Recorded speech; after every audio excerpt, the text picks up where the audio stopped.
to another edition of Inside the Blacktor Studio. That's correct, Canadian theatre actors of color. And today we have with us Keisha T. Fraser. Hi, Keisha T. Hey, girl. You may not know this, but Keisha T. Fraser and I have been friends for a long time, and I was really excited to get her here in her hotel room in Costa Mesa as she is starring in Matilda the musical. How are you, Keisha? Really good. Thanks. That's so great. Thanks, girl. Well, you know, I'm so happy to see you today. And I was in Los Angeles, and I thought, what a better place to interview you as you are taking the world by storm in your musical theater career. Now, Am I? Amazing. Thank you. well, I mean, we'll get into all of that. We'll talk about all the places that you've been and all the things that you've done. Awesome. Cool. But right now, let's begin at the very beginning, which is, Keisha T. Fraser, where were you born? Women's College Hospital, Toronto, Ontario. So you are a Torontonian. Definitely. Definitely. Yeah. 100%. Very nice. Yeah. And what is your family like? Family is mad. Family is good and crazy. Live with two parents and a brother. Mom and dad are from St. Vincent and the Grenadines. Grenada? Family life is really amazing. Can't say that we were not provided for in every way. Family was full of laughter, full of life, full of a lot of good Caribbean cooking. So yes, it was basically a West Indian upbringing in the snow. Like myself, yes, yeah. Yeah. A little different from some Canadians, but Canadian all the same. And what do your parents do? Mom is now retired. Mom was a manager at Bell Canada, the phone company that is now also an internet and a cable company. And Dad was an accountant who actually studied to become a doctor, but became an accountant for the government. Also now retired and plays a lot of tennis. Yes, you love tennis. I love tennis. We'll get to that in a second. Okay. You also have a sibling? I do. My favorite person, my brother. What's up, Have? Haven, my younger brother. He's my favorite person in the world. And is he in the business? He is not. He is in financial services. He took that other career path. He took the other steady career path. Yes. That all the parents want you to have. All of them. Yes. Yeah. Mm-hmm. However, you've made a very good career for yourself, so I'm sure nobody's disappointed in how well you've been doing. Thanks. I try. Where did you go to school? Ooh. Like theater school? Well, I mean, how did your life begin? Did you dance first? Did you sing first? Like, how did you? I think I played piano first. I didn't sing for a long time, so I played piano first. Started piano when I was 5, and I started ballet, tap, and jazz the same year. So I was dancing and playing piano for a long, long time. Theater and acting didn't come into the mix for a long, long time, but I think to do all of those things, you also need to be acting and performing throughout all of them. I think music was my first love. Any type of music, all type of music. Not necessarily singing. Definitely I loved playing piano. I played the flute growing up as well. I played, excuse me, the clarinet. I played the sax. As you heard in her voice, that was the clarinet coming through. So, I didn't really know that. I always sang, but I didn't ever think I was a singer. Right. Until one of my friends, I think we were about 13 or 14. She started going for singing lessons and really wanted me to come too. I didn't want to go that much. I wanted to go because she was going. And my parents really didn't want me to go do that at all. But, you know, I convinced them. She convinced them. So we started doing that. And we were part of this little group at I think it was the Scarborough Conservatory of Music.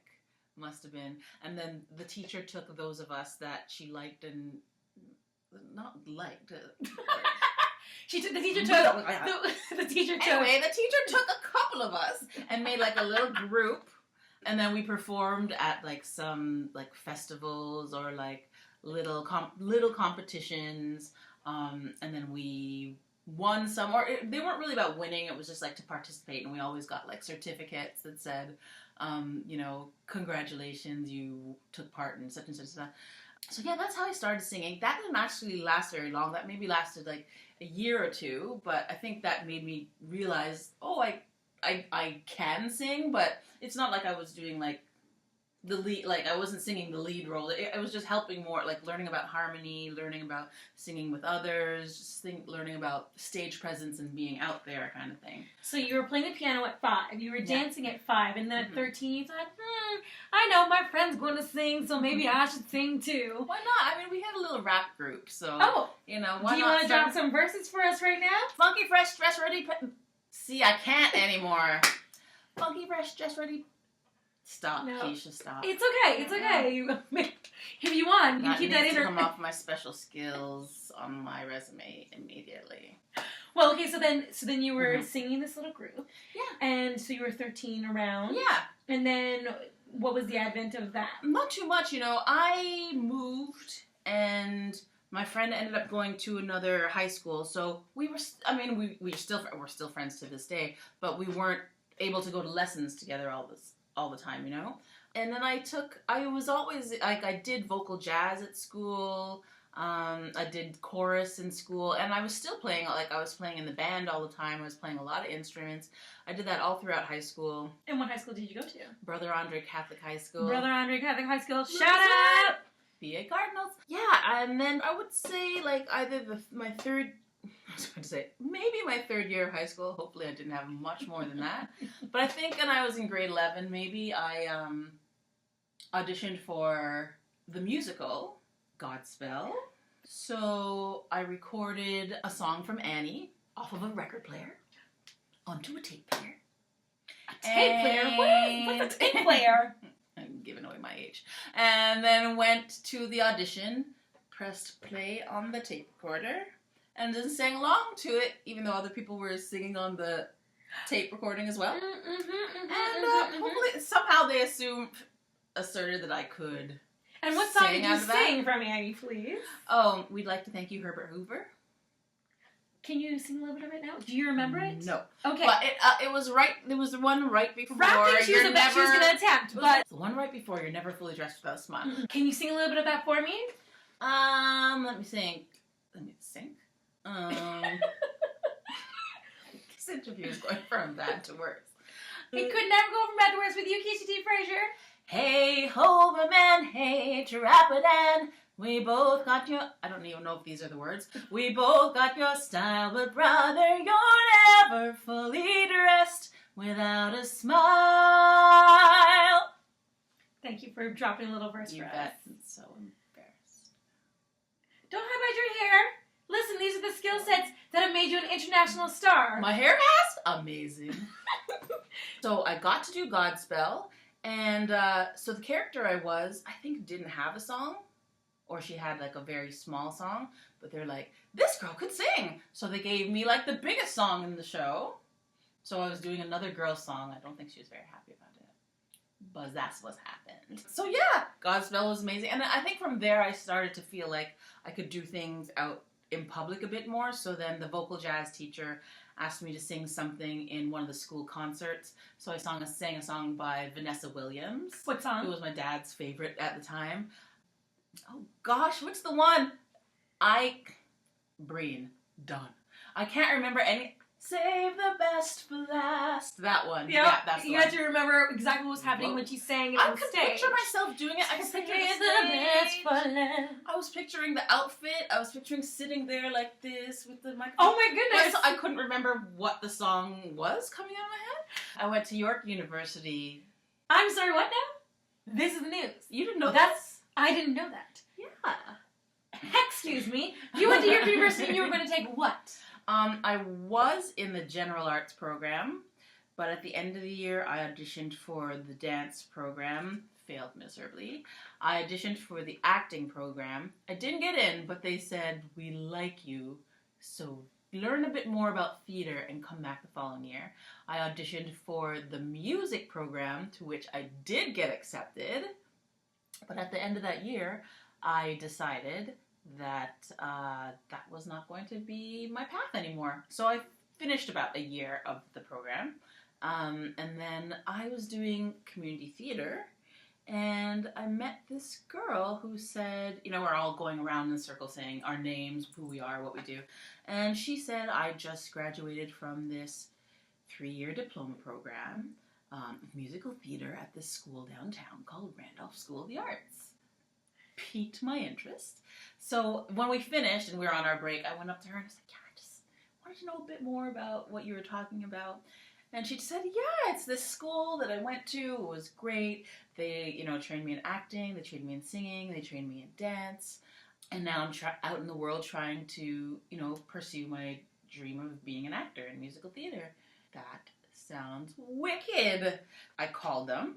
You called George Randolph himself? I did. You called George Randolph. You called him directly? He's a big man. Did you speak to him directly? I did, actually. I spoke to him and I spoke to the artistic director. I think I spoke to him first. Mm-hmm. He said I would have to come for a dance audition, but then there was another part of the audition process that I was going to have to come for, so he needed me to speak to another person. The artistic director, Ron Singer, he said they had actually finished their auditions for the year and that I probably had to wait until the following year to be admitted. And I just knew that if that happened, I wasn't going to do it. Luckily enough, he called me back the next day. I think a couple people had dropped out or were admitted elsewhere or mental institution, whatever. Anyway, I got as actors, I got a spot, but I couldn't do any more a group audition because those were done. I had to go in and do everything privately. Oh, excuse me. Yeah. I had to sing 2 songs in front of him, so there was no. I don't think in front of Ron Singer, not in front of Ron Singer, right? So there was no piano or anything involved. I just had to sing and make sure I stayed on key and acted through my song. So I did 2 different songs in front of Ron, and then he had me do 2 different monologues as well. And he said, "I see something there. I see that you know what you're doing. I see how we can tweak things, how we can help you, how we can teach you. You've got potential."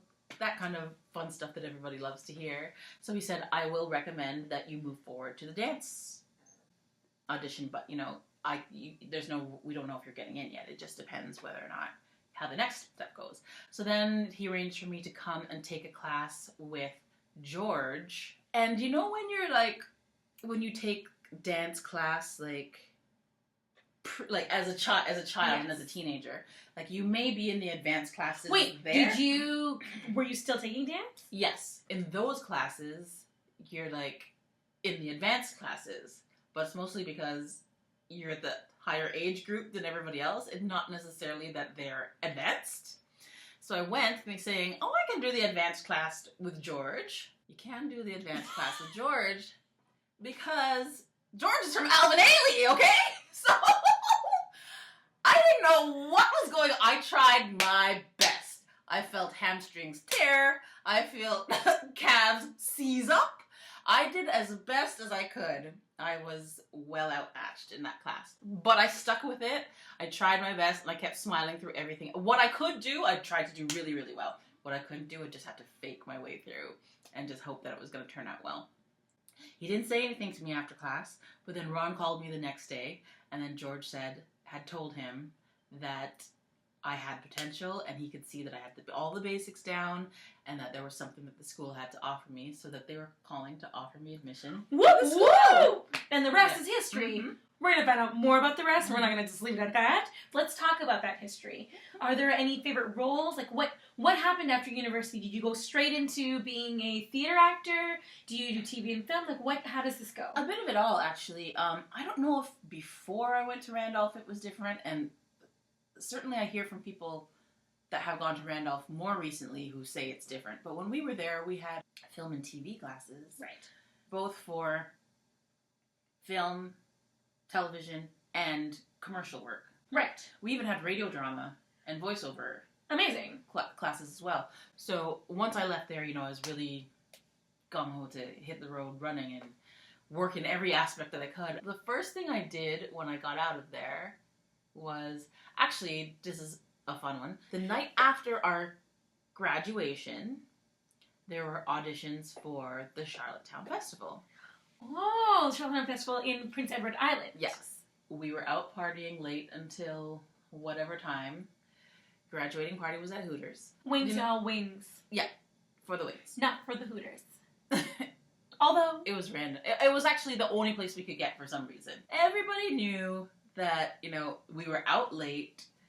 Such and such was about to happen the following day. We all promised each other that we would make sure that we get there for our appointments and meet there. The only person that showed up for my class was me. And somehow I got the job. So my first... And somehow I was the only person there, so... Yeah, and it was great. And you were playing in Under Green Gables? Oh, yeah, right.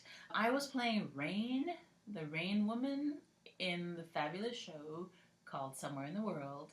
That is the Young Company show that happens outside every day in the morning at about like 10 o'clock. Rain or shine or snow. And we're talking about East Coast Canada, y'all. So yeah. Rain. So I was the or rain. Shine. I was rain. Or snow. Yeah. Real talk. Yeah.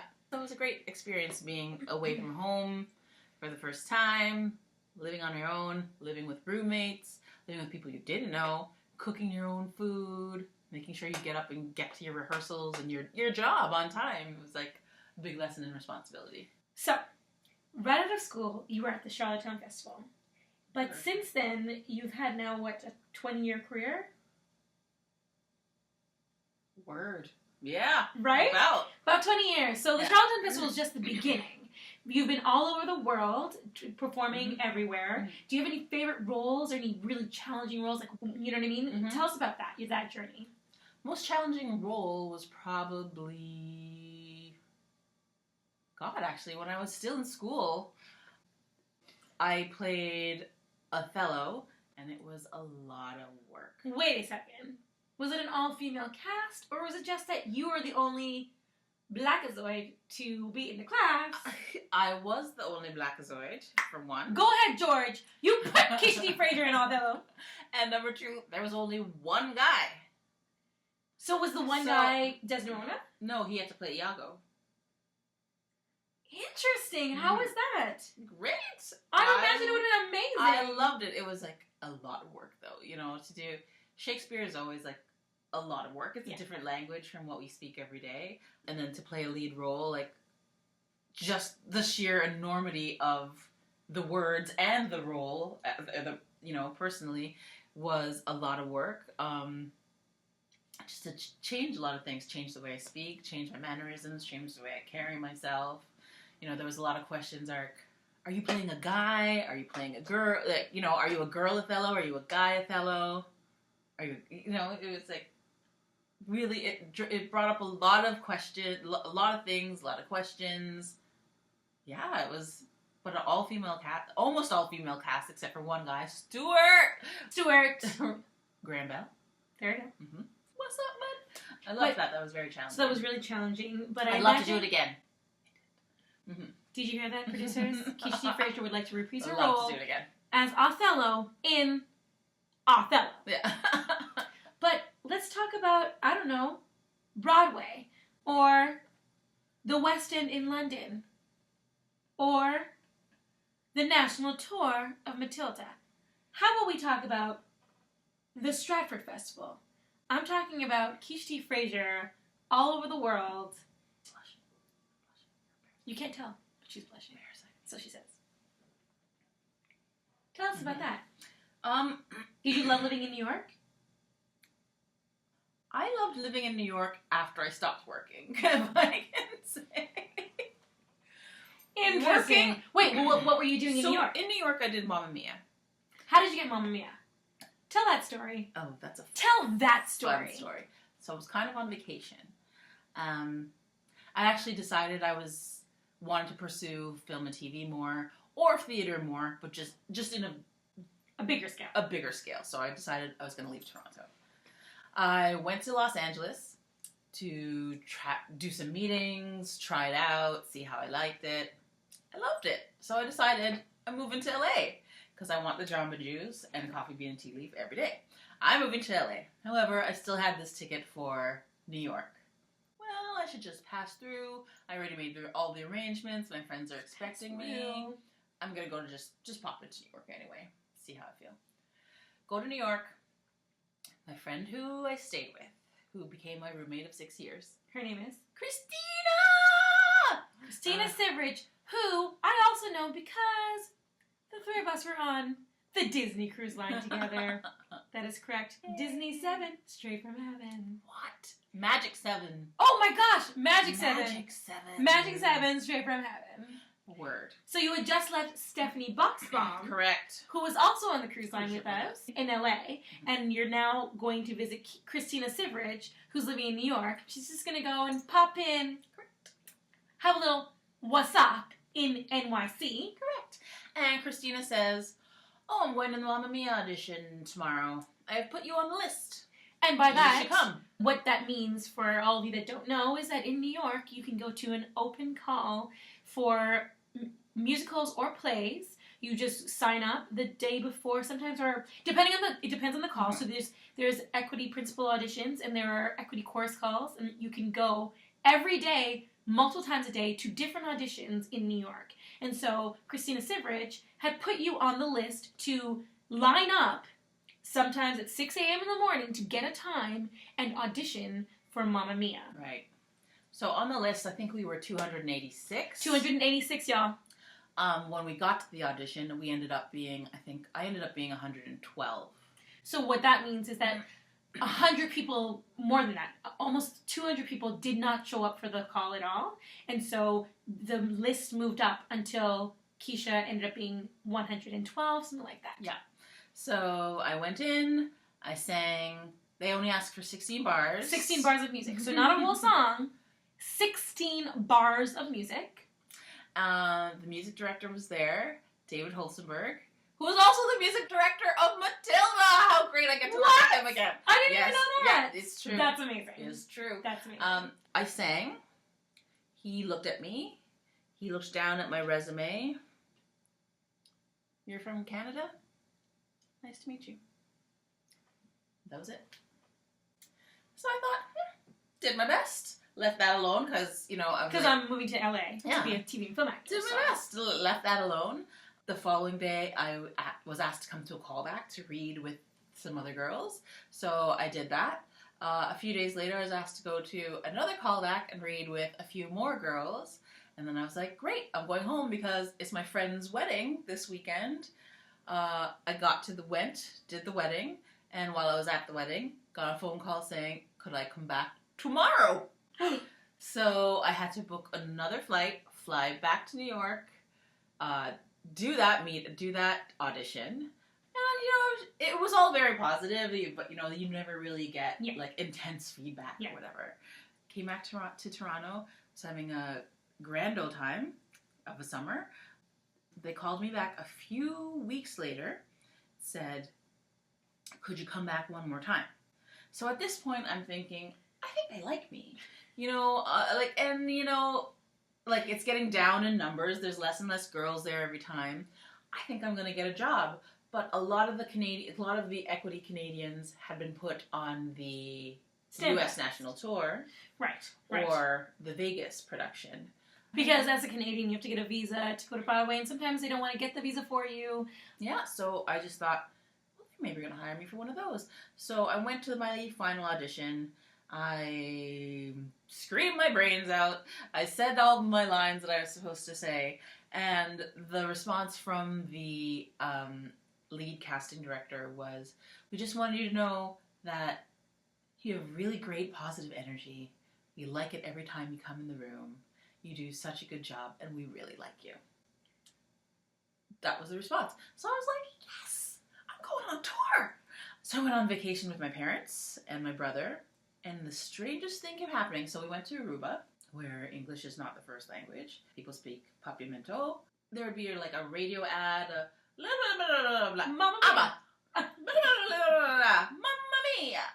Blah, blah, blah. Dancing Queen. Just random things for Mamma Mia kept coming up, and I was like, I think this is God sending, just letting you know, giving me a heads you're up gonna have a job. That don't forget about it. Something's gonna come up for you.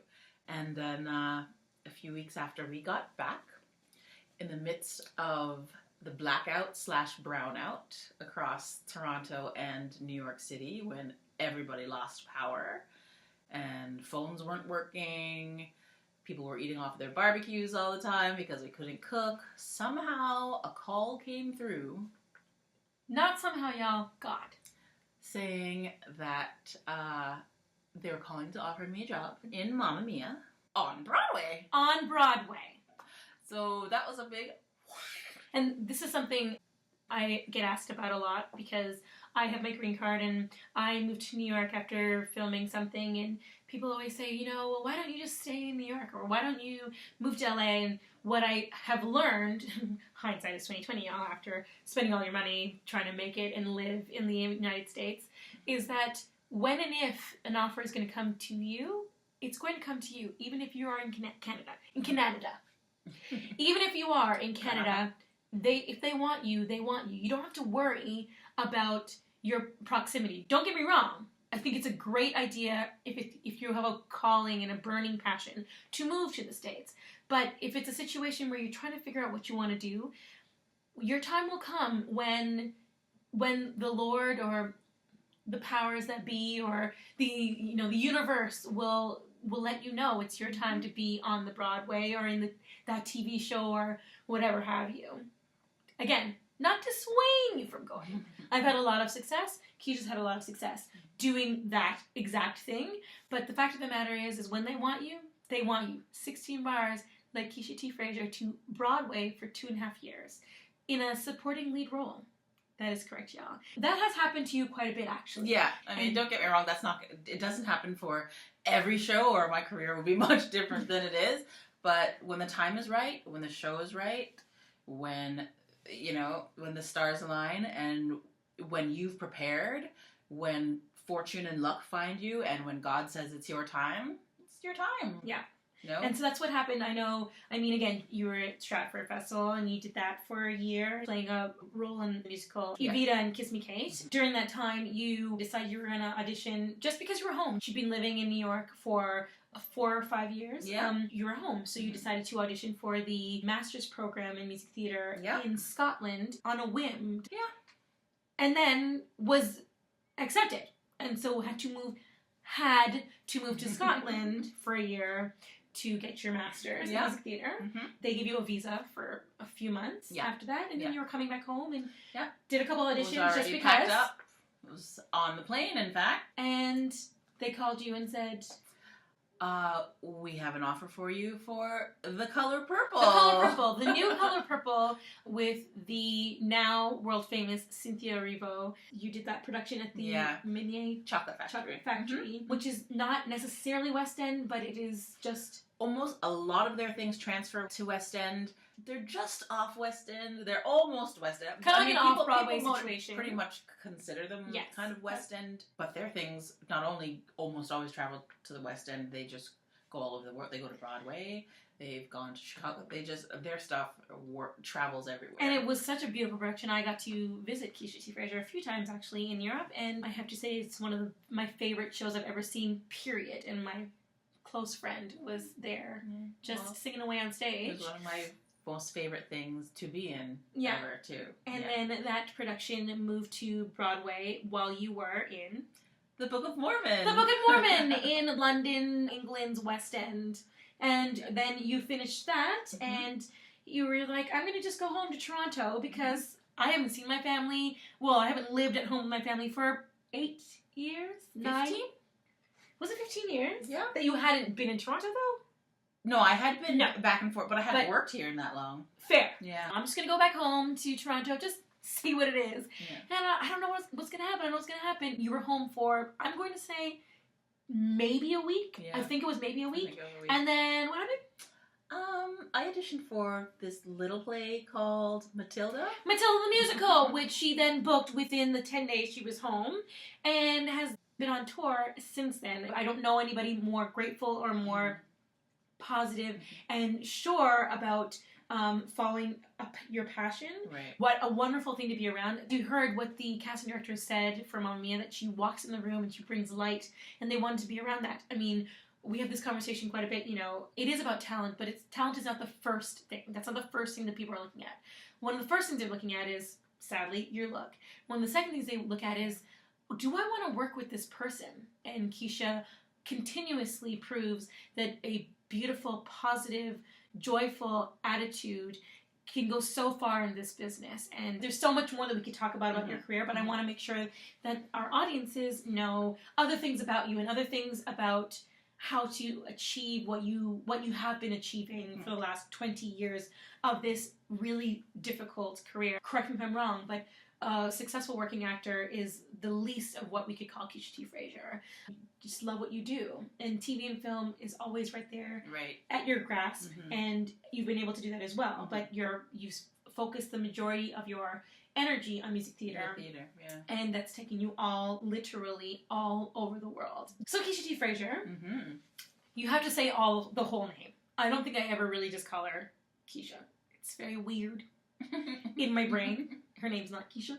It's Keisha T. Fraser, and I find it difficult to just call her Keisha. So Keisha T. I often call you Keisha T. Or Aunt K.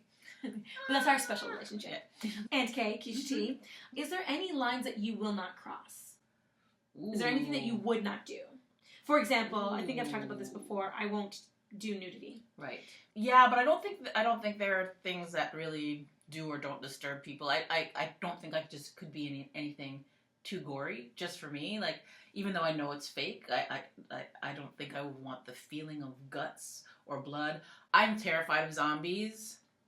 I mean, my brother got me into watching The Walking Dead, so yes, I am a fan. I still watch a fan, but I'm telling you, anytime those things come on the screen, which is all the time, it really freaks me out. And I know that I could know that they're fake, but I don't know. If you know what I mean, if you and I were in The Walking Dead and I was playing like a normal living person, and then they jacked you all up, and that you had one eyeball here, and I would have such a hard time thinking, that's my friend's Starr. I think it would really freak me. Yeah. Well, you know what's funny about talking about it, it really bugs me. I can't do zombies. Can't do too much gore. I can't be in too much violence or killing. I think it will affect you. You know what's funny about that? I think we had this conversation when you're doing Book of Mormon.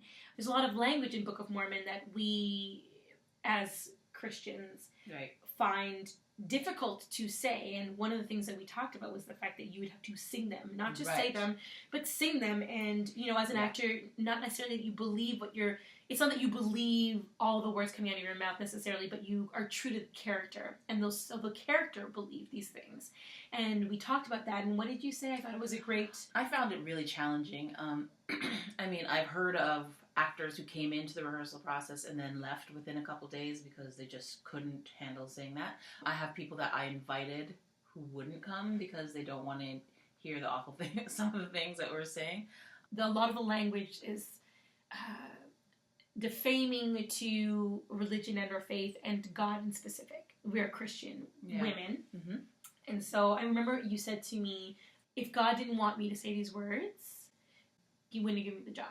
I would say that, you know, the further that I got into, like, the life of the characters, the despair, the destitute, the poverty, the just absolute wreck of their lives that they were living in, I think people might feel like that. They would say those things. They would do the things that they do. It's just that we happen to say them with, you know, a little twist of humor. Yeah. And that can go both ways. Yeah. People can respond well to that and people cannot. You know, if you can't separate it, then you shouldn't do it. Yeah.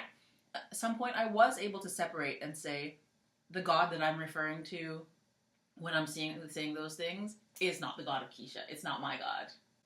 So yeah, I'm going to continue. Yeah. Why not? Keisha T, can you speak a little bit about being a performer of color in Canada and what the difference is between being a performer of color in London or in the United States, or how you feel about being a person of color in the musical theater world or actor world? Do you think that it's changed at all during the course of your career? I do think it's changed. I don't know if it's changed enough for the benefit of me. It seems to be changing. What do you mean by the benefit of you? Things have changed enough so that they've benefited Audra McDonald, but I'm not her, do you know what I mean?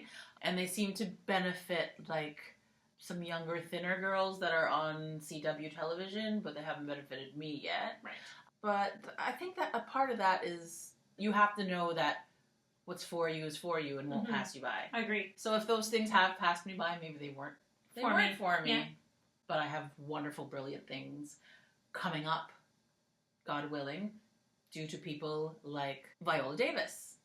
You know, a wonderful role model, I think. So mostly what you were speaking about is that people of color have been afforded opportunities thinner people of color, but being a fuller figured woman, you've not seen those changes, even though you've had such a successful career. But I guess what you're saying is your success hasn't been necessarily in Ontario, in Canada.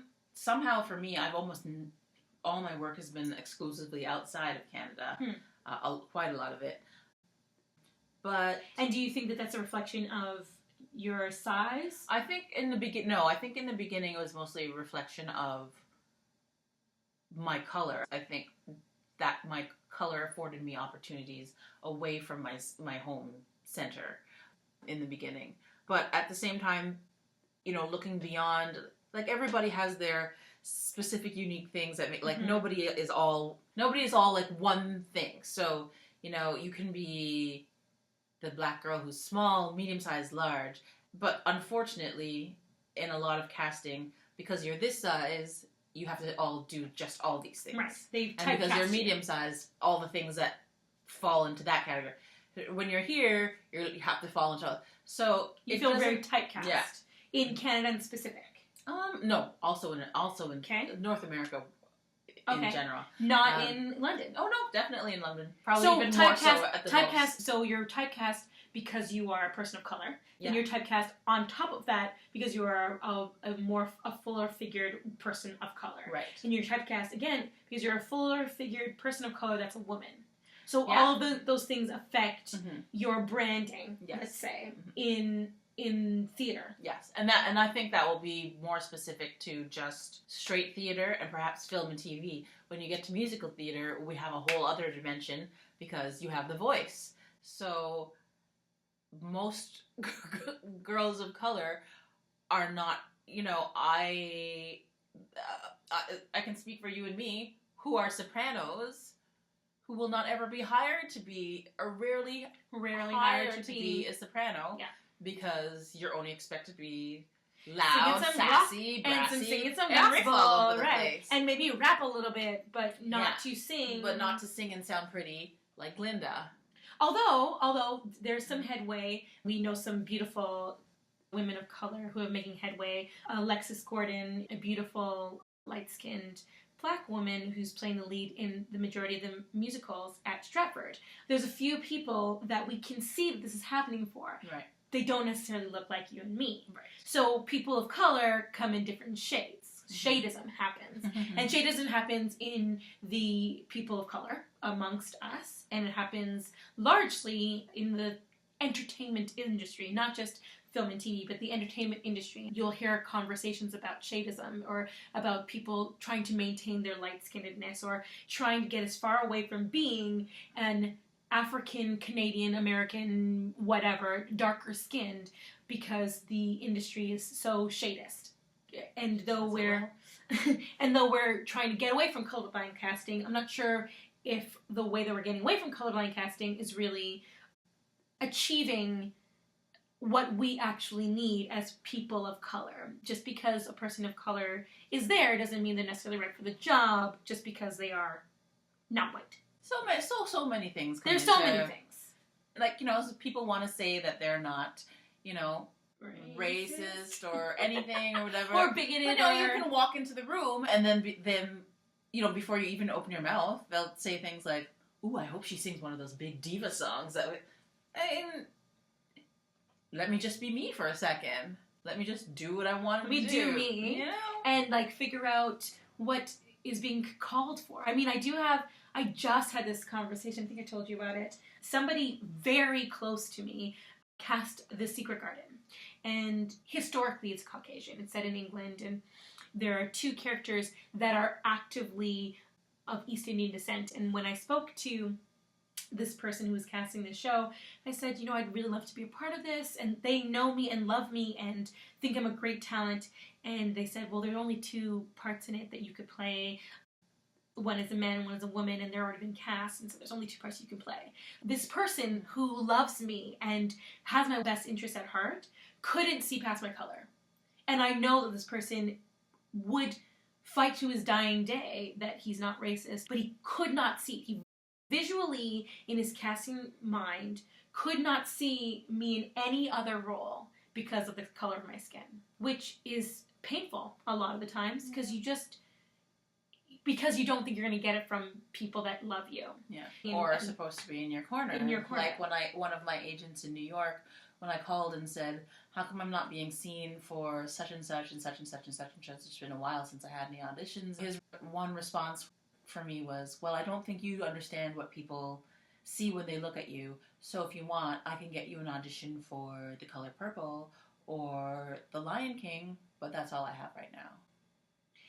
Though it's Broadway. Not yet. And there's a trillion shows on. Or when the people that you love, they're like, oh, have you heard of Hamilton? Because, that's for people of color. Yes. Because that's all we can do. Because we're people of color. Sometimes it really works in your favor, but most of the times it doesn't, I think. Yeah. I mean, and we're, again, two very successful working actors. Do you see it changing? Is it getting better? Is it getting worse? I think it's getting better. I do think it's getting better. I think it's getting better for the people coming up behind us. Yeah. So, well, if anything, that's a good help. It's a good help that, we went through a lot of things to break down some barriers that hopefully other people coming up behind us won't even be an issue. Yeah. In their career. Here's hoping. And that's a good thing. Yeah. That's a great thing. Keisha T. Oh, God. Sounded so ominous. What role would you really like to perform if there was no ethnic requirement? Well, Annie, of course. Really? Yeah, there's no color requirement, but there is an age requirement. Wait, so no age and no ethnicity would be Annie. I would love to be Annie. That's the whole reason I got into musical theater. Oh, because I want to be Dorothy. Because I wanted to be Annie. Not Dorothy and the Wiz, y'all. Dorothy and the Wizard of Oz. Yeah. I think I've said that before. Casting directors, Annie, Dorothy. Yeah, and then if we could do on one other, I'd want to be Glinda. I want to be Glinda too. Even though I love Elphaba, I would like to be Glinda. I mean, Glinda in Wicked. Yes. Glinda. I mean, there's no reason I can't be both. I agree. Matinees do Glinda, evenings do Elphaba. What's the problem? Are there any people in this business that you'd really like to work with, past or present? I've worked with John Doyle, the director, twice. First at Stratford Festival on Kiss Me Kate. But I think because my role wasn't as big, I didn't work with him as closely as I would like to.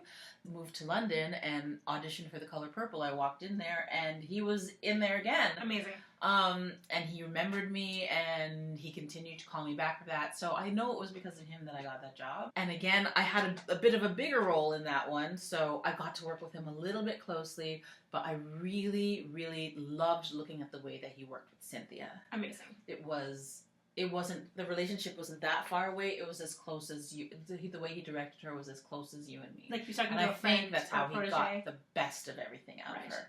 So I would like to work with him. With him on a lead role, so that you can have a little bit of that action. Yeah. All right. Yeah, okay. I want that. Did you hear that, John? Keisha T. Fraser is ready for you. Miss ya. Now, Keisha, this is a very important question. Mm-hmm. This may be the most important question for our viewers. Oh dear. Do you have any advice to give to our viewers about being a beautiful woman of color in this industry? I'm going to say the same thing that I always say, like when we have Matilda talkbacks. Pretty much, you got to keep your head up. It can be really, really difficult. I'm sure you're going to have so many more days when you dislike yourself than when you do like yourself. But you need to realize that those days aren't every day, and you have to know how to dig yourself out of those. As well, training. I feel I mean, not everybody that I work with went to school. I happened to go to school twice for 3 times. I went to school in Toronto, I went to school in Scotland. When I was living in New York, I was in class all the time. So I just think that constant training of what you want to do is very important. It's very expensive as well, but make a budget. You have to make a budget to keep up with your dancing and keep up with your acting, keep up with your singing, keep yourself in physical shape. I mean, whatever shape you want, square, circle, oblong at the moment that I am. Just keep yourself in some kind of shape. Don't take yourself to the brink where you cannot get back to where you would like to be. Yeah. You know what I mean? Yeah, and work on being yourself. It's very hard to say authentic work self. on being yourself. I mean, struggles. But so many times you walk in the room, and I think everybody's guilty of it until you finally realize that that's not going to work. You always walk in trying to be somebody else. I don't know why we do that. I don't know why we do it. And what's funny is that I was just talking about this the other day, that every school, every person is going to try and teach you their way of getting the job. But at the end of the day, it's your journey. It is you out there. And, you know, sometimes you wonder why an actor continuously gets hired and you can't see why they're liked and you can't see why they're good. But at the end of the day, they're getting hired because they are their most authentic self. And they really wanted Halle Berry in that role. That's really what it was. Not that she was the best necessarily in some other character. She always brings herself to the role, and that's what they really want. Because there is only one you. When I moved to New York, that was a conversation I had. You're doing so well here in Toronto. You're going to move to New York, and you're going to be just another black girl. And I said, but there's only one Starr. And I have not been on Broadway yet. Lord Jesus. When? But there's only one me. That's what I'm bringing into the room. Hopefully that's what they're seeing. And they think, oh my gosh, we really want that. We really want her. Keisha T. Fraser. This is one of my favorite parts of Inside the Actors Studio. And I am now borrowing it from James Lipton, who borrowed it from Bernard Pivot. So here we go. Keisha T. Fraser, what is your favorite word? It's a combination. Spontaneous combustion. I know it's more than one, but I like it. What is your least favorite word? Curse words. Oh, all of them? You know what? No, it's not my least favorite word. What is my least favorite word? I don't know. This should be easier. No. No, it's your least favorite word. We don't have any more. Thank you. I don't know. What turns you on? Oh my goodness. Confidence. Confidence. All right. Yeah. What turns you off? Bravado.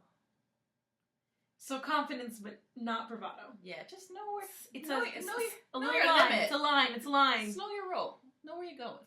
What sound or noise do you love? Ooh, love. Bubbling cheese. What sound or noise do you hate? Spitting. It's wrong. It's nasty. Now you said you hate curse words, but what is your my favorite one? Shite? Is that a really curse word? I mean, it's for you, I guess. Shite man. Oh, shite man. Okay. What is the profession other than yours would you like to pursue? Athlete. What kind of athlete? Tennis. Thank you. And if heaven exists, what would you like God to say when you walk through the pearly gates? That's